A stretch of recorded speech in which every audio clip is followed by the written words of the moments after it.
Halo, kembali lagi dengan saya Rona Richard Manopo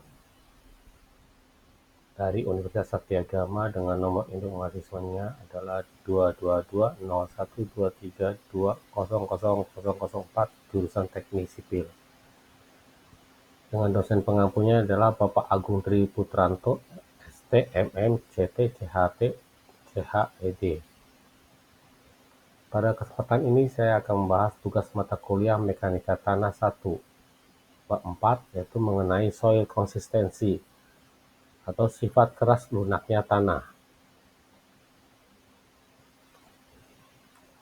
Pendahuluan. Kata pengantar, puji syukur kehadirat Tuhan Yang Maha Esa, karena berkat rahmat dan karunia-Nya penulis dapat menyelesaikan penyelesaian materi bab 4 dengan judul Soil Konsistensi dalam rangka memenuhi tugas mata kuliah Mekanika Tanah 1. Bab ini membahas mengenai konsep konsistensi tanah yang berkaitan erat dengan sifat fisik tanah, khususnya lempung dalam hubungannya dengan kadar air. Pemahaman mengenai soil konsistensi sangat penting dalam bidang geoteknik karena berpengaruh langsung terhadap kekuatan geser tanah, daya dukung tanah, serta stabilitas konstruksi yang dibangun di atasnya. Penulis menyadari bahwa dalam penyusunan kata pengantar dan materi ini masih terdapat kekurangan. Oleh karena itu, kritik dan saran yang membangun sangat diharapkan demi penyempurnaan pembahasan pada bab-bab berikutnya. Semoga bab 4 ini dapat memberikan manfaat dan menambah wawasan, khususnya bagi mahasiswa teknik sipil yang sedang mempelajari mekanika tanah. Indeks plastisitas atau disebut juga IP. Dalam memahami indeks plastisitas, biasanya ada beberapa singkatan yang sering dipakai. Di antaranya adalah CL, yaitu Clay of Low Plasticity, atau bisa dikatakan tanah lempung plastisitas rendah, di mana LL-nya lebih kecil dari 50, PI relatif kecil. Kemudian CH sama dengan Clay of High Plasticity atau tanah lempung dengan plastisitas tinggi. LL biasanya di atas 50, PI besar. ML atau disebut juga Silt of Low Plasticity, yaitu di mana plastisitas rendah. LL lebih kecil dari 50, PI kecil. Kemudian MH atau Silt of High Plasticity, lanau dengan plastisitas tinggi. LL biasa di atas 50. Kemudian ada OM, Organic Material atau disebut juga Organic Matter, yaitu tanah yang banyak mengandung bahan organik, misalnya humus, gambut, dan peat. Sedangkan peat itu adalah tanah gambut, yaitu tanah yang terbentuk dari sisa-sisa bahan organik seperti daun, batang, akar, vegetasi rawa yang membusuk tidak sempurna karena kondisi jenuh air dan miskin oksigen. LL disebut juga liquid limit atau batas cair, atau bisa dibilang juga kadar air dilihat dari persentasenya saat tanah berubah dari plastisitis menjadi cair. PL adalah plastic limit atau batas plastis, sama dengan kadar air dalam bentuk persentase saat tanah berubah dari semi padat menjadi plastis. Jadi, hubungannya dengan plasticity index adalah semakin besar PI dan LL, maka klasifikasinya bergeser dari L atau low ke H atau high. Kemudian di sini kita dapat melihat plasticity chart dari indeks plastisitas, yaitu di mana plasticity index ini atau kita sebut juga indeks plastisitas atau IP, kalau bahasa Inggrisnya PI, di mana sedang WL dikurang WP. WL ini adalah water of content limit, liquid limit. Di mana di sini WL dikurang WP. Misalnya, WL sama dengan 15% dan WP 25%, maka IP sama dengan 25 kurang 15 sama dengan 10%. Jika IP lebih kecil dari 7%, maka di sini dikatakan tanah kurus atau low plasticity. Jika IP atau indeks plastisitasnya lebih sama dengan 7% sampai 17%, maka disebut tanah sedang atau medium plasticity. Sedangkan jika IP lebih besar dari 17%, disebut juga tanah gebuk atau high plasticity, atau bisa dikatakan lempung dengan plastisitas tinggi. Jadi untuk WP sendiri itu merupakan adalah water of content dari plastic limit, yaitu kadar air terendah di mana tanah masih bisa digulung jadi benang silindris kurang lebih 3 mm tanpa hancur. Coba kita perhatikan chart ini ya. Di sini kita lihat bahwa CL itu posisinya di bawah 50 dengan CH di atas 50. Tadi kita sudah jelaskan bahwa CL itu adalah clay of low plasticity, sedangkan CH adalah clay of high plasticity. Nah, posisi ML dan OL pun berada di bawah 50 kalau diperhatikan. Kemudian MH dan OM itu berada di atas 50. Jadi liquid limit ini adalah dari yang liquid sampai yang keras kalau lihat ke angka 100 ini. Lalu coba kita perhatikan gambar berikut ini. Di saya mengenai plasticity dari low, medium, dan high.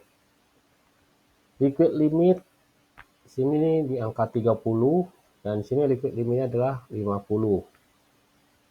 Oke.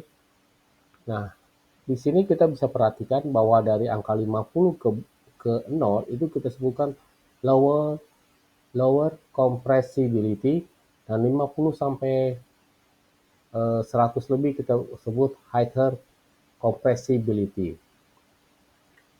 Bila kita perhatikan di sini ada increase permeability atau meningkatkan permeabilitas, atau di mana tanah lebih mudah dilewati oleh air. Pori-porinya lebih besar atau terhubung. Sedangkan decrease compressibility adalah menurunkan compressibilitas, di mana tanah lebih sulit mengalami pemanfaatan atau penurunan volume ketika diberi beban. Dari jenis-jenisnya tanah atau soil ini kita bisa lihat dibagi atas 7, yaitu cohesionless soil, yang kedua inorganic clays low plasticity, inorganic silt low compressibility, inorganic clays medium plasticity, inorganic silt and organic clay medium compressibility, inorganic clay high plasticity, dan ketujuh adalah inorganic clay sand, organic clay high compressibility. Nah, di sini kita bisa memperhatikan sifat lempung. Sifat lempung itu adalah biasanya dia kering dan keras. Konsistensi dari lempung dipengaruhi kepadatannya. Untuk mengetahui kekerasannya dipakai konsistensi rasio, di mana konsistensi rasio ini kita sebut juga CR, di mana W dalam kurung WL dikurang W. WL itu adalah water of content liquid limit, dan yang W sini adalah water of content saja, dibagi IP, indeks plasticity. Bila W lebih besar dari WL dan CR-nya lebih kecil dari 0, maka tanah dalam keadaan cair. Di sini kita bisa perhatikan jika CR atau konsistensi rasionya 0 sampai dengan 0,25, kita bisa sebut tanah itu adalah very soft konsistensi. Jika CR-nya adalah 0,25 sampai dengan 0,50, maka kita sebut juga soft konsistensi. CR 0,50 sampai dengan 0,75 kita sebut juga medium konsistensi. CR 0,75 sampai dengan 1 kita sebut soft konsistensi. Maaf, maksudnya di sini adalah stiff konsistensi. Keterangan. Tadi jelaskan W adalah water content, W adalah water content of liquid limit. Jika kita perhatikan dari sifat-sifat lempung ini, sebenarnya apabila dalam implementasinya di dalam bidang survei geolistrik, kita dapat memahami kalau kita menggunakan alat geolistrik itu, bahwa angka yang biasanya rata-rata di bawah 50, itu biasanya kita kategorikan adalah lempung. Tapi hal ini tentu kita perhatikan setiap daerah tentu berbeda ya hasilnya. Tapi bukan berarti kita bilang, oh di bawah 50, misalnya angka 1 atau 2 itu kita kategorikan lempung. Bukan. Kalau dia kita mendapatkan angka 1 atau 2 di daerahnya pantai, itu bisa kategorikan kita bisa udah menemukan adanya kondisi air asin.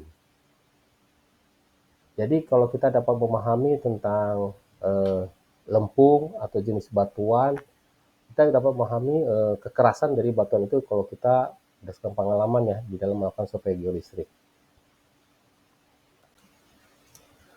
Etterberg limit. Di sini kita perhatikan bahwa dari posisi kiri ke kanannya itu dari kita kategorinya adalah wetting, dari yang paling keras sampai yang paling lunak. Oke. Nah, perhatikan diagram di atas dari kanan ke kiri, maksudnya dari kanan ke kiri. Ada drying. Batas cair atau liquid limit atau kita sebut LL sama dengan kadar air di mana W% tepat pada peralihan dari cair ke plastik WL. Ini adalah drying. Ini LL menuju ke plastik WL. Kemudian batas plastik atau plastik limit atau kadar air di mana W% tepat pada peralihan dari plastik ke semi solid atau WP.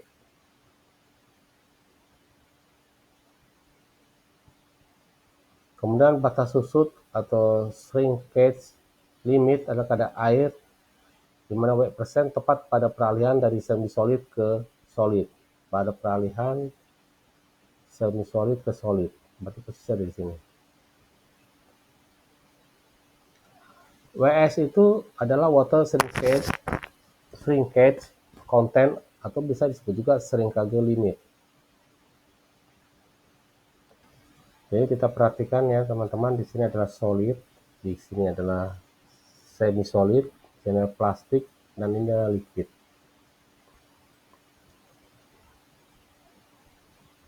Di sini kan, di sini adalah W% atau waternya. Sini adalah volume tanah awal dan volume tanah akhir. Biasanya pada saat kita melakukan pengetesan, jadi tanah yang awal, kemudian kita keringkan, biasanya baru tanah akhir seperti apa. Ini biasanya kalau kita pengetesan 1,2 ini bisa kita lakukan dalam pengaplikasiannya di lapangan itu biasanya sondir atau yang kita sebut juga soil test.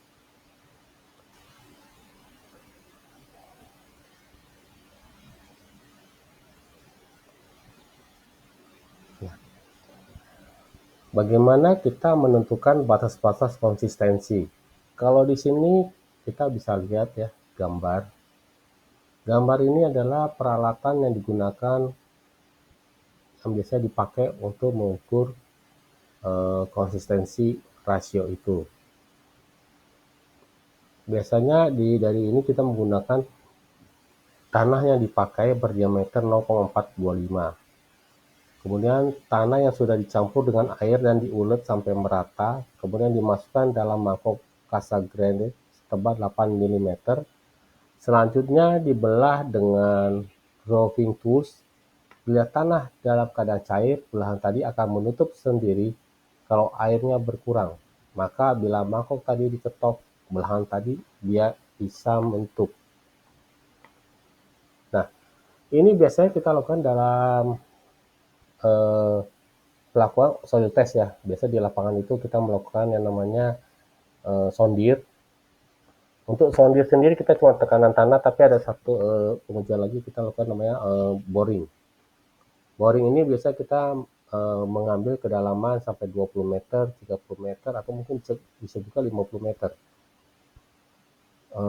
Nah, dalam pengaplikasiannya di dalam boring ini atau pengambilan sampel ini, biasanya kita sudah menyiapkan medianya, teman-teman.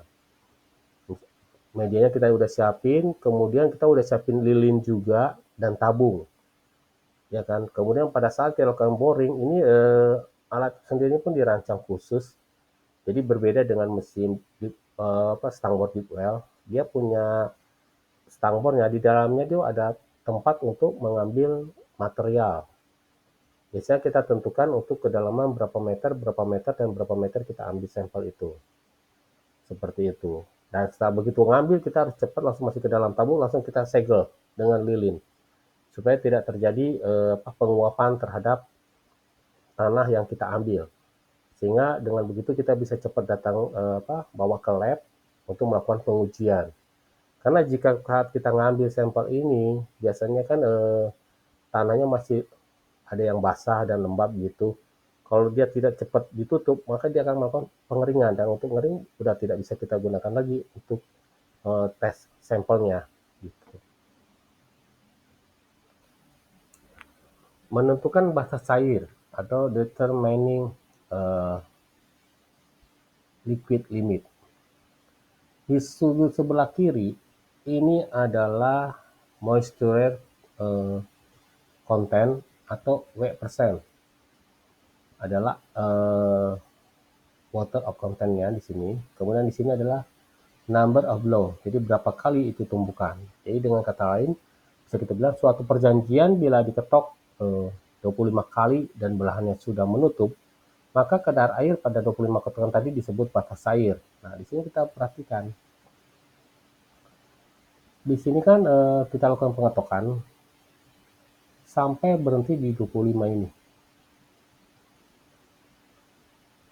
Jika belahannya sudah menutup, maka bisa katakan bahwa ini adalah batas cairnya. Nah, di sini kita lihat liquid limitnya adalah 58%.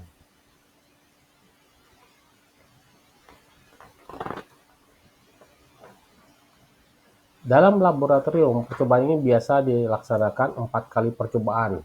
2 kali dilakukan 25 ketokan, belahan sudah mengatup. 2 kali di atas 25 ketokan, belahan sudah mengatup. Dari masing-masing percobaan dicari kadar airnya. Setelah didapatkan hasil kadar airnya, kemudian diplot dalam bentuk grafik. Dari grafik tersebut dicari kadar air pada 25 ketukan. Jadi seperti kita lihat di sini ya. Posisi di sini grafiknya. Tuh. Oke, selanjutnya batas plastik atau plastik limit. Untuk mencari batas plastik ini, kita gunakan sifat dari tanah ini, yaitu selama tanah masih dalam keadaan plastis, tanah bias digulung sampai berdiameter kurang lebih 3 mm dengan tidak retak-retak atau pecah. Tapi bila sudah dalam keadaan semi solid, maka gulungan tadi terlihat pecah-pecah. Caranya adalah tanah yang telah diaduk dengan air, kita gulung-gulung pada lempengan kaca sampai berdiameter 3 mm. Hingga karena penguapan, tanah yang berdiameter tadi mulai retak, kemudian ditimbang dan dicari kadar airnya. Hal ini dilakukan 3-4 kali, hasilnya dirata-ratakan.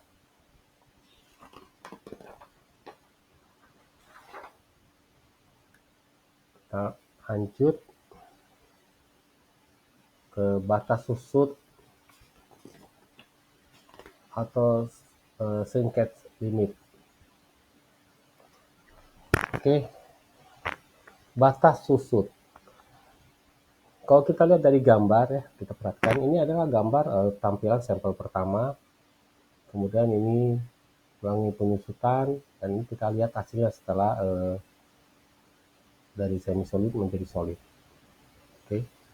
Nah, kita jelaskan dulu batas antara semi solid dan solid atau keadaan bila dikeringkan volumenya sudah tidak menyusut lagi. kadar air tepat pada peralihan semi-solid ke solid. Semi-solid, kenyang air, masih menyusut. Di sini kita lihat, walaupun dia udah semi-solid tapi masih ada airnya, dia masih bisa susut.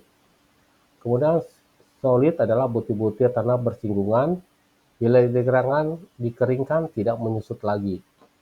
Jadi pada saat kita melakukan pengambilan sampel pertama kali, ini adalah tanahnya, volume tanahnya. Di dalam tanah yang kita ambil sampel ini dalam posisi boring ya, pengeboran untuk pengambilan sampel, itu biasanya tanahnya itu ada airnya, ya kan? Dan itu seperti yang saya jelaskan tadi, harus cepat langsung masukin ke dalam tabung dan disegel, disilin pakai lilin, supaya tidak terjadi proses penguapan. Dimana apabila kita bawa ke lab, dia masih sama seperti kondisi tanah yang ada di dalam tanah itu, masih ada liquidnya, masih ada airnya. Setelah itu kita bawa ke lab, dari lab baru lakukan pengujian untuk dilakukan pengeringan, untuk melihat kekerasan daripada tanah tersebut. Tujuannya apa sih untuk melakukan pengambilan sampel ini? Pengambilan sampel yang kita lakukan itu biasa digunakan untuk membuat struktur atas bangunan, atau untuk kita memperhatikan apakah tanah tersebut di daerah tersebut itu labil atau tidak. Pada saat biasanya kita melakukan untuk seperti yang pernah kami lakukan di kilometer 43 ya, kita melakukan dua hal, yaitu sodir untuk mengukur kekerasan tanah, kemudian melakukan boring, melakukan pengambilan sampel. Jadi karena apa? Karena di samping tanah di tol itu agak menjurus agak ke bawah itu ada rumah penduduk. Dan ini akan kita bikin yang saya lihat itu waktu itu adalah bikin ucapan selamat datang dengan beton ya, dengan kasih tanaman. Nah itu kalau kita bikin tanpa kita mengetahui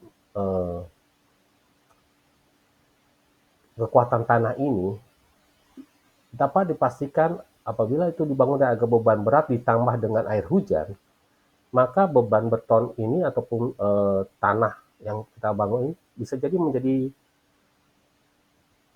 menjadi istilahnya kita bilang bisa turun tanahnya gitu, atau terjadi longsor atau keuruk lah rumah penduduk, itu kan sangat berbahaya ya.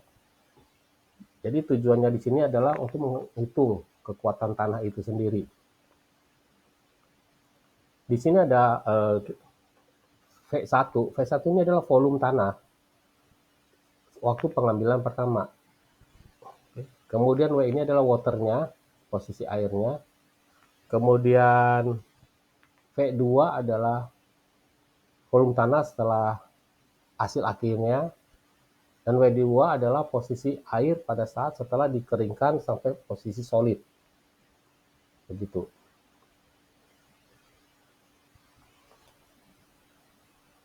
Maka dengan demikian, shrinkage limit atau kita sebut juga SL, rumusnya adalah SL sama dengan W water, kemudian adalah posisi yang kedua ya, setelah mengalami semi solid, water pertama, water dibagi WS, sama-sama water juga ini sama dengan W1 dikurangin W2. Jadi water yang pertama di sini dikurangi dengan water yang kedua di sini, dikurangi lagi adalah volume tanah yang di sini, dikurangi volume tanah yang di sini, lalu dibagi W2 atau W2 yang di sini. Jadi kalau kita bisa mungkin rumus cepatnya adalah W ini langsung dibagi WS apabila diketahui. Apabila ini belum diketahui, maka rumusnya kita harus cari dulu W1 dikurangi W2 tutup kurung, dikurangi lagi V1 kurangi V2 tutup kurung, baru dibagi W2. Nah, situ baru kita bisa tahu. Oke, kita lanjut. Shrinkage limit atau SL ini berdasarkan ASTM D427 dan juga ASTM D4943.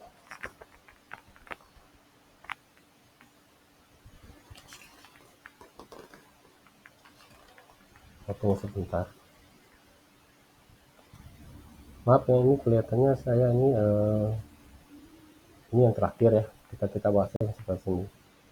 Nah, ini yang kedua. Atau shrinkage limit dikurangi measurement. Di sini kita lihat ada dua cawan, dua tempat. Yang pertama adalah soil volume posisi sama dengan C1, dan soil mass atau kita sebut juga M1. Kemudian di wadah satunya lagi adalah soil volume atau disebut V2 dengan soil massnya juga M2.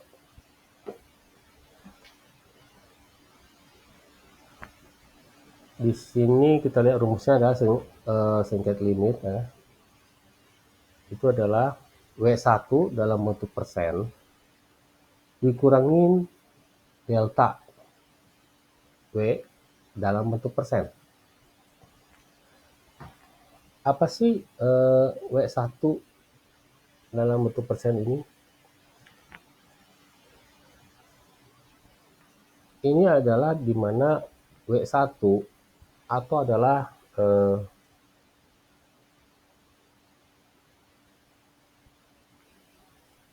W1 ini adalah water ya.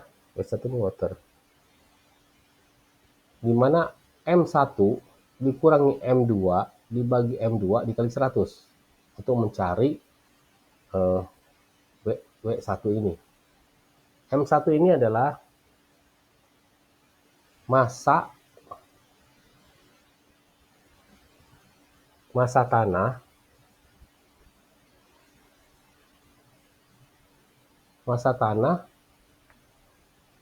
M1 massa tanah pada cawan basah. Sedangkan M2 adalah massa tanah pada cawan kering.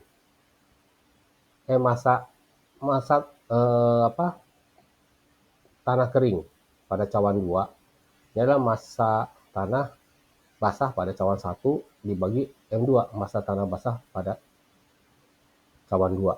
Baru dikali 100. Baru kita dapatkan persentasenya. Sedangkan perubahan daripada W ini adalah di mana V1 VI dikurangi VF dalam kurung PW di sini dibagi M1.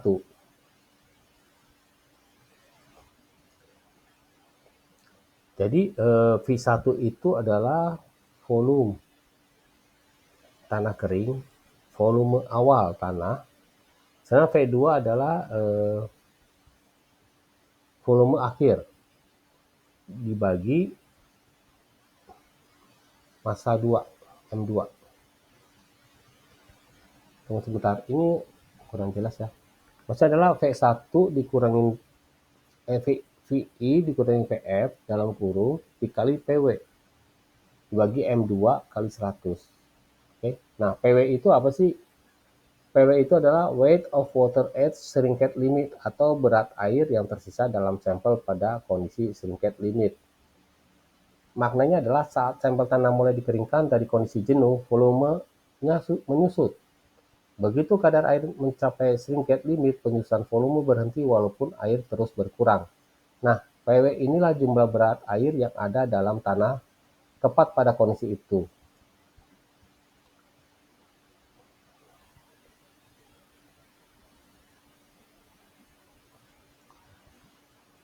Jadi sudah paham ya.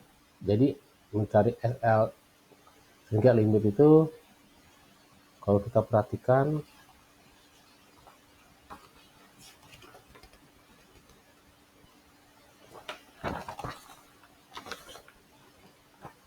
menggunakan cara seperti ini. Dengan ini harus kita cari lagi ke bawahnya yang sebelah ini delta perubahan pun harus kita cari lagi ke bawahnya. Dan kita lanjut ke halaman berikut. Sarah, bentar. Halaman sini. Batas susut. Shrinkage limit atau SL, ASTM D-427, ASTM D-4943. The shrinkage limit is defined as the moisture content in percent at which the volume of the soil must ceases to change. Jadi batas susut ini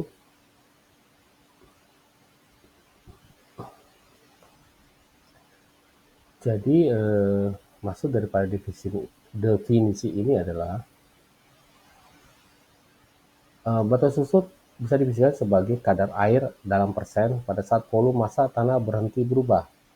Maksudnya adalah ketika tanah dikeringkan, volumenya mengecil terus sampai titik tertentu setelah kadar air mencapai batas tersebut, atau kita sebut juga shrinkage limit. Walaupun air terus berkurang, volume tanahnya tidak menyusut lagi.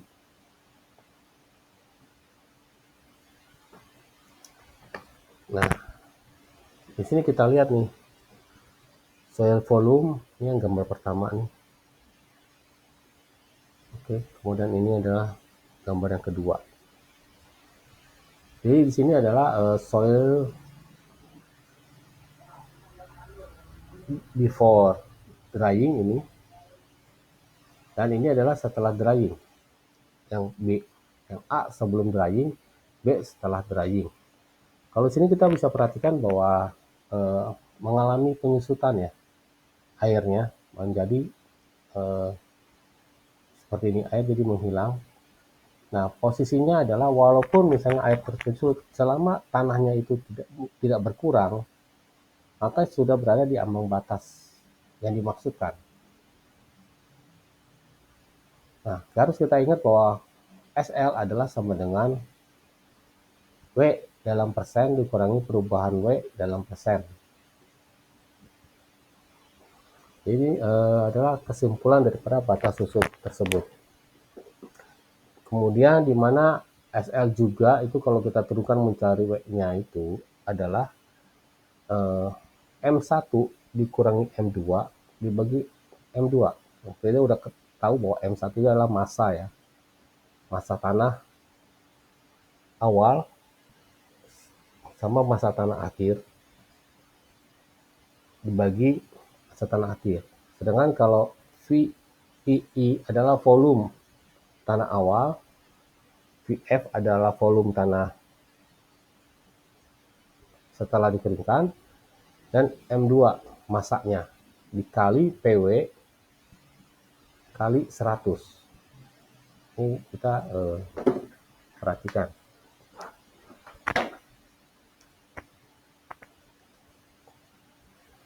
Nah, dari hal ini kita bisa lihat adanya kesimpulan ya, mengenai mineral dan sedikit limitnya atau nilainya. Itu dimana montmorillonite itu adalah 8,5 sampai 15. Nah, illite itu nilainya 15 sampai 17. Dan kaolinite 25 sampai 29. Jika kita perhatikan pada gambar keempat, kita bisa lihat bahwa shrinkage limit itu posisinya di sini. Di sini adalah plastic limit. Di sini adalah liquid limit. Ini adalah batas susutnya. Oke, kemudian yang sini adalah V1, adalah volume tanah pada saat awal. Ini VF pada saat dikeringkan. Di sini adalah moisture content, konsentrasinya. Nah, kita perhatikan dari gambar di sini, kita dapat mengetahui bahwa batas susut mengenai tanah itu sangat diperlukan ya dalam kita membangun struktur fondasi. Makanya berdasarkan data susut ini, biasanya kalau kita lakukan sondir, susut ini berhubungan dengan tekanan. Mungkin teman-teman yang pernah melakukan sondir ya. Jadi pada saat secara manual itu mereka tuh bisa tuh pakai tangan. Nah, kita bisa melihat dari dia punya meterannya itu. Tekanannya misalnya masih di angka 10, 20 itu masih istilah kita bilang landai lah, masih bisa. Nanti dia sampai tekanan sampai 100 sampai 120 atau 200. Nah, itu udah ketemu tanah keras tuh. Nah, dengan situ sebenarnya kita bisa lihat juga bahwa tanah yang udah sampai nilainya 100 sampai 120 itu sudah apa dibilang tanah keras, sudah hampir mungkin tidak ada airnya. Kalau masih 10 20 itu masih ada air karena lembek sekali tuh, ya kan? Nah, kalau kita perhatikan di sini di mineral ini kan ada nilai-nilai poinnya ya. Tapi kalau kami yang di bidang geolistrik itu bisa nilai sini kita kategorikan itu adalah ohm. Seperti air laut itu nilainya kalau kita pakai alat ya, itu 0 sampai 2. Air payau itu 0 sampai 15 ohm. Clay lempung itu antara 1 sampai 100. Jadi tergantung daerah ya. Kalau di daerahnya itu ternyata lempungnya tuh bisa 1. Tapi kalau kita udah daerah pantai, angka 1 itu berarti udah air laut. Kalau kita menggunakan alat geolistrik. Ada juga yang kita menggunakan itu, dasar acuan kita adalah jenis batuan misalnya. Menurut DOR tahun 1975, itu saya ada catatannya sih. Untuk jenis lempung, itu nilai adalah 3 sampai 30 ohm lempung. Ada lempung berdebu 5 sampai 40, pasir berlempung 5 sampai 50, lempung berpasir 30 sampai 100. Jadi dalam geolistrik kita bisa bilang bahwa 30 mungkin lempung ya, mungkin tidak ada sumber. Tapi bisa jadi kalau dia ada pergerakan rata-rata itu mungkin 30 jarang sekali ya. Kalau apa, oh ini ada sumbernya nih, ya kan? Itu biasa baru kita bisa deteksi pada saat kita melakukan logging. Nah, pada saat logging kita baru bisa tahu nih, apakah di lempungnya 30 itu ada sumber air atau tidak ada. Pengalaman saya melakukan logging di daerah sekitar Jonggol sana, saya tahu bahwa daerah itu nilainya cuma 30, 35, 40 ya, itu pasti lempung. Tapi saya lihat ada gerakan air. Dia berbentuknya seperti gerigi biasanya. Nah, untuk hal seperti itu, kita lihat kalau dia lempung, ada kemungkinan bahwa air ini untuk skalanya tuh mungkin skala rumah tangga aja. Tidak bisa kita pakai untuk acuannya sebagai produksi. Kurang lebih begitu ya teman-teman ya. Sebagai gambaran aja sih. Ini sih baru kita sih kalau saya lihat kita semua baru membahas tentang lempung ya. Mechanical tanah gitu. Oke.